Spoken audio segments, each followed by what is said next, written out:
You know, the last few months have been anything but easy for our farmers. The pandemic, the drought, and severe weather, of course, ruining crops. But KAMC Laughead joins us with something else for our ag producers to think about.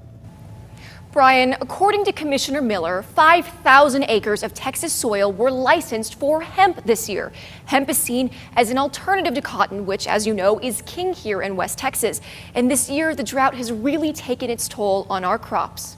Hemp, marijuana's less controversial cousin, may have found its new home in West Texas. It gives our farmers another tool in the toolbox. Texas Agriculture Commissioner Sid Miller says the South Plains is the perfect place to grow it. It's wide open, it's arid, not a lot of mildew, not a lot of mold. And farmers need it now more than ever. We launched our hemp program on March the 16th. I think that's the same day that COVID launched its attack on our nation.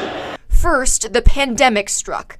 Then farmers in West Texas hit by a record drought, followed by a hurricane in the southeast that ended harvest before they could even start. Our cotton crop across Texas has been severely affected. Cotton farmers aren't alone. Agricultural markets across the state greatly disrupted by COVID-19. Cattle backed up at the feedlot.